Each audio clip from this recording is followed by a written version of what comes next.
Ухсаймгийн тэссэн 11-р огийн уугуул тайж өгдөө Шагдгийн Баатар зөвлөдөг юм байна. 1954 онд төрсэн одоо 72 настай. Хэдийн зэрэгт бага насаа зориулсан. 1977 оны 8 сард тушаалн гараад 9 сарын 20 дээр харуулан гарч гэдэг газар 5-1 66 АЗ-66 машин 5 хүн нэгдсэн нөгөө хүний хэлж байгаа.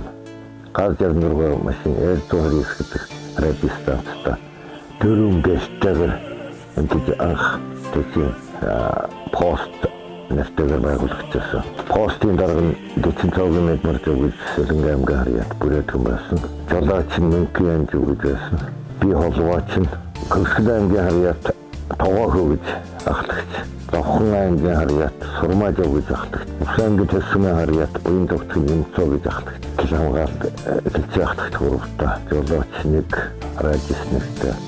Стойнер ийм бүрэлдэхүүнтэй ил ажиллагаа явуулсан. Хэдийн улс нуурынхаа хэдийн 124 дугаар агнаас тэсийн гол Оросын холбооны усрал гардаг давхан тэстэй залгасан 191 дугаар агн гэж Гүзээ уулын хажууд Гүзээ гэдэг уулын хажууд өөрөмдний хажууд байдаг тэсийн гол тэсийг одоо хариуцсан хил хамгаалтыг явуулсан. Тухайн үед бол хил хамгаалт явуулахад хүнд байсан хоёр улсын хооронд Орос Монголын хил дээр хэдийн хэрэггүй байж байгаа хэдийн хэрэгтэй болж байгаа.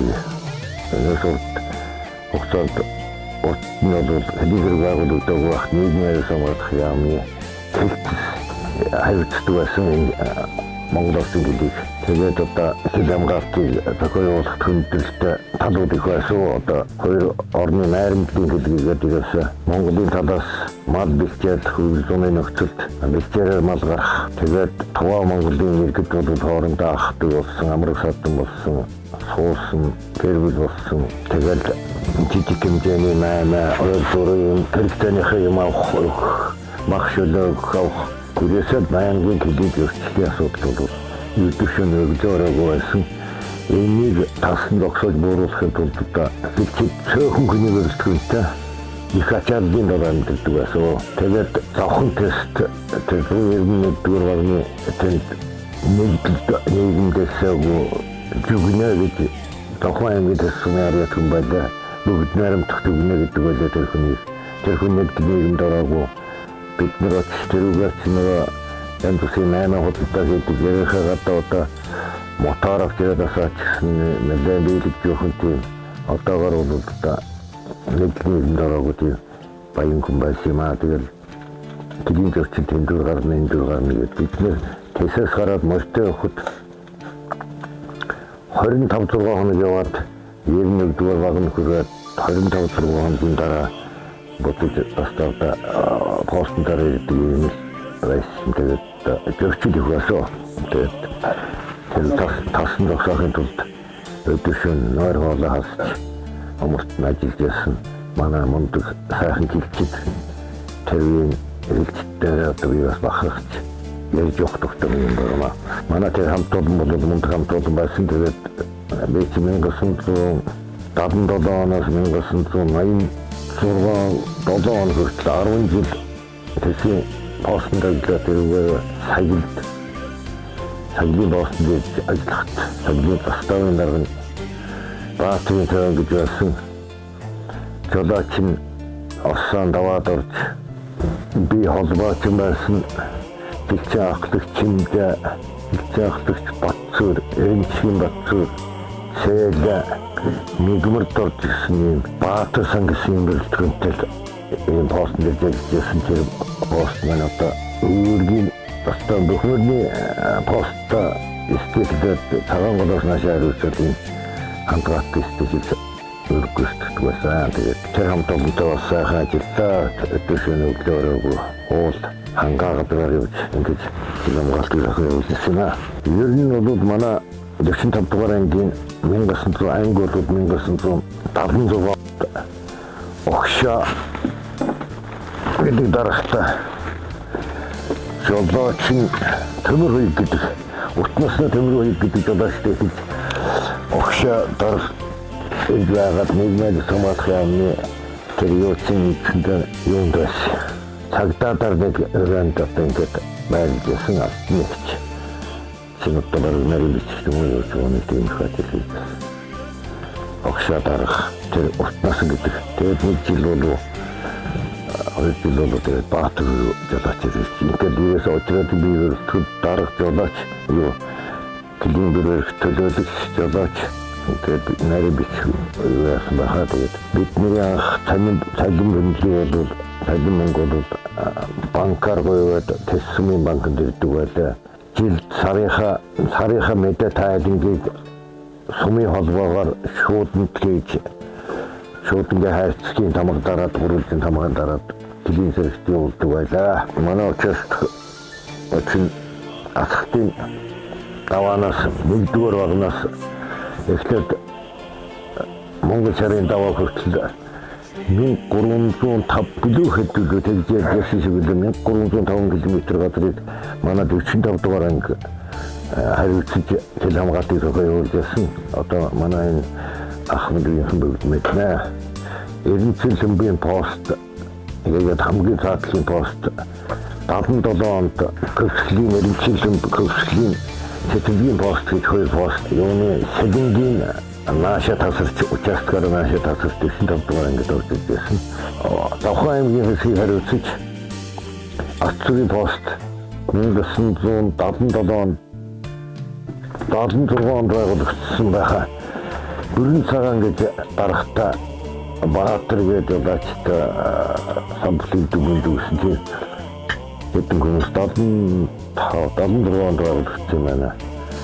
Ингээд үйл ажиллагаа Давхан аймгийн хэсгийг хариуцж ясан. Увс аймгийн Увс нуурын хөвөнөөс Давханы тэсмэн бол хоошоо гардаг хүртэл Увс аймгийн тэсийн пост хариуцдаг. 191-р тэмдэг хүртэл 120-р тэмдэг хүртэл удаагийн баруун дөрөвний 311-р хорооны хариуцж байгаа хөлийн хэсгийг бол тэсийн пост хариуцж ясан. Давхан тэсийн отрядын хариуцж байгаа хөлийн хэсгийг бол Давханы Ацгийн пост гэж ганцхан пост хариуцдаг байсан юм. Тэгээд Бөхмөрний энэ хандгаатын пост асхтын даваанаас өснөрөө 123 дугаар хариуцсан байхаа ингэж хамгаалтыг явуулсан. Одоо Монгол Улсын Монгол Улсын хэмжээнд хөлийн зөрчилтэй дээд хэмжээний хөлийн зөрчил гардаг гэж Монгол Улсын төр засаг энэ анхаарлын төвд орж одоо хөлийн зөрчил хамгийн гардаг хэсгээр Улсын хэсэг ингээд хэсгийг анхааралд авч хүн хүч ингээд явцдаа нэг амтсуунаар ингээд хангалтыг сайжруулад ингээд явсантай одоо манай ангийн 45 дугаар ангийн одоо сайхан хангалттай бий болсон мастаорн очилээ. Одоо бол хил хамгаалт зохиолуулахыг сайхан автал хангалтанд яаруулжээ. Тэгээд надад дараа нь би дөрөгийн застаавын дараа дөрөөнөрийн застаавын дараа хийсэн дөрөөнөрийн застаавын дараа хийсэн сайхан хамт олон бүрдэж хил хамгаалтыг тэнд зохиолуулсан дөрөөнөрийн застаавын хөлийн хэсгээр 1992 оны намар гэнт тواгийн талаас 43 айл нүүд орж ирж тэр 43 айл гэнт нэгшин орж ирээд 43 айл нэг одоо буцаж гарахын шаардлагатай бол манай нутг бол энэ ханкукид байдаг бидний тэнд нутгэлсэн ханкукийн нутагт болсон гэж ийм хариу тавиад тэрний чинь хүчээр гэж гаргадуулдаг учраас хэдийн зэргийн өдөртөх газраас тодорхой хэмжээний бүрэлдэхүүн ирээд манай отрядын бүрэлдэхүүн инкатэнд сар ажлын хүчинд буцааж нөлөөлдөг учраас юм зөвхөн байгаамаа. Тэгээд өрөөгийн застав тэгж байгуулагдсан. Тэгээд нэг жилийн дараа 1993 онд хил хамгаалтыг дөрөвнөрийн заставд өдөртөж ажилласан. Тэр үед Нагуны Улаанбаяр гэдэг юу дараа нь надаас тусламын дараагаад үлдсэн ахлагч холбооч байлаа. Жигдийн бэрүүс яв аргачаа тогтвол гэсэн Баатар сүх гэж ахлагч байлаа. Ган очир гэж жолооч байлаа. Сүрэн очир гэж ахлагч байлаа. Тэнд болсон зөрчилдлүүдтэй газар орны батата алслагдсан ийм ориент улс малын холгойд тэмцээгээр гардаг. Тэрний тасан зогсоохын тулд шөнө өглөө оройг явж тавлаахан гүний 7-8 гүний үлдэлт ингээд илэмгатыг зохион явуулж амжилттай явуулж очроодог хэмжээнд бас тэргүүнээ застаа болж илийн зэрэгүүлэлт газраас ирсэн сайдын нэмэлт төлөв явуулж тэрнийд онцлог нөхөрлөлт явуулсан. Тэгээд тохон тостойн дараагаар ихэд одоо жолооч Алтанбаатар холбоочин того туслах холбоочин тэмдэглэж маш харбатын байсан. Алтанбаатар байсан, Баатар байсан, Эрийн Гамбат байсан, Гантамэр орлогч байсан. Сайхан гарсан стратеги арбуухтай ингээд илэмгатыг явуулж хэдийн төслөөр очроогийн хэмжээ тэргүүний тостойн дараагуулж улсын хэмжээнд манай Жанжина харуул баярлалаа. Тэр маань 2 дугаарт орж нарийн зуухын харуул 3 дугаарт дараа жил нь 2 дугаарт орж ингээд улсын хэмжээнд бол харуул илийн төвлөрсөн харуул гэж хамгаалтыг зохион явуулах гэж байна. Харуулын баяр барьж өөрсдийнхөө хүчээр харуулын баяр барьж төгсөл тэндээ сэтгэл хамгаалтыг өгөх гэдэг тэргүүний застаа болж ирчихсэн. 98 оны 4 сард тэгээд тэтгэвртэй гараад цаашлаад би одоо төв суурин газар насаараа ажиллаагүй гэсэн би хугацаа цэргийн албан хаагч байснаас эхлээд 98 оны 4-р сар хүртэл застаа уусаад ажиллаж өгөө.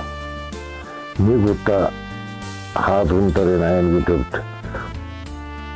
манай нэг ахлагч чиглэний хичээлээ нэг юм голдоод харан биний дутчихсан. Тэрнээс болж ганц удаа аймгийн жижигт гарч ирсэн. Түүнээс би очроогийн төвд өргөж гүйцэтгэж өгөө.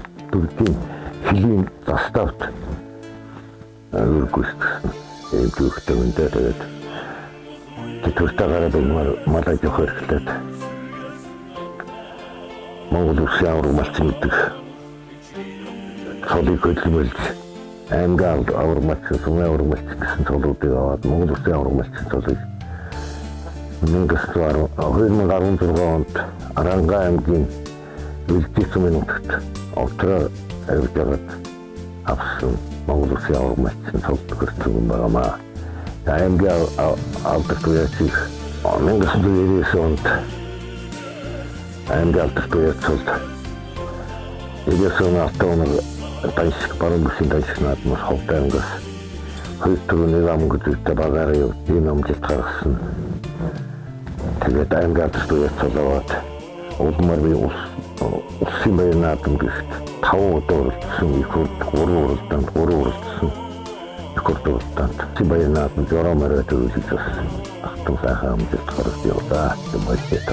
Тэгээд одоо хүүхдүүд одоо 4 хүүхдтэй маань гадаад ажил амьдардаг үедээ хоёр хүүхэд усан аймагт өөрөө нэг жолооч нэг өөрөө ажил эрхлээд нэг нь эрдэнэт өөрөө ажил эрхлээд бүгд тусдаа гараад ажил амьдралтай болчихсон. Одоо ирээсээ самгын мэдвэртэй яах юм байхгүй. Зэнэр олон босаа орохоор төлөв. Нэмэрхүү маягтай амьдраад явж байна. Ингээд цаашдаа Монгол Улсын хил хамгаалах үйлстэй миний ууган анх бастав пост гэдэг байгууллагад анх ажиллажсэн 45 дугаар ангиас гаралтаа би хэлийн зэргийн нөөц 45 дугаар ангийн ахмадтай чингэж өгдөг хэлчин гэж өгдөг тийм учраас 45 дугаар ангийн хамт олонда ажил хөдөлмөрийн өндөр амжилт хүсье хил хамгаалах үйлстэй өндөрөнд амжилт гаргаж Монгол Улсын хэлийг элийн халдшгүй дархан байдлыг хамгаалах ариун үйлстэй хүчин зүтгэж байгаа нийт хэлчин даачд офицер ахлагч нартай сайн сайхан бүгдийг хүсье.